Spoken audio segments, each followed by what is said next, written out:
Guarantee ನ್ಯೂಸ್ನ ಖಾಸ್ ಬಾತ್ ಕಾರ್ಯಕ್ರಮದಲ್ಲಿ ಉಮಾಶ್ರೀ ಅವರು ಯಶಸ್ವಿಯಾಗಿದ್ದೀವಿ ಬದುಕಿನಲ್ಲಿ ಅನ್ನುವಂಥದ್ದು ಯಾವುದು ಹೆಚ್ಚು ಖುಷಿ ಕೊಟ್ಟಿರೋ ಕ್ಷೇತ್ರ. ನನಗೆ ಮೊದಲನೇ ಪ್ರಿಫರೆನ್ಸ್ ನನ್ನ ಕುಟುಂಬ. ಬೆಂಕಿಯಲ್ಲಿ ಅರಳಿದ ಹೂವು ಅಂತ.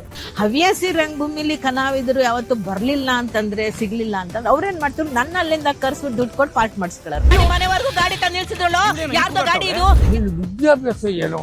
ನಾನು ಓದಿದ್ದು SSLC, ಜಸ್ಟ್ ಪಾಸ್.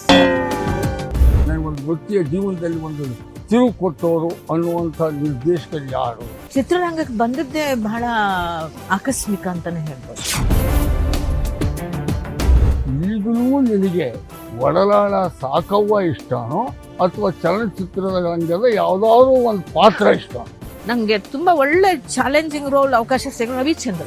ಸೊಡ್ಡ ಬಳಕಿಸ್ಕೊಂಡು ಯಾವ್ದೇ ನಿಗರ್ಸ್ಕೊಂಡು ಓಡಾಡೋದು ಅಂತ ತಿಳ್ಕೊಂಡ್ರೆ ನಿಂತಾಗ್ಯಾನೆ ನನ್ನ ಮಾತು.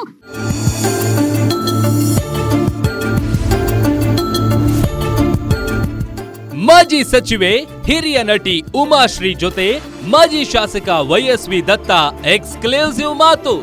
ಖಾಸ್ ಬಾರ್ ವೀಕ್ಷಿಸಿ ನಾಳೆ ರಾತ್ರಿ 8 ಗಂಟೆಗೆ.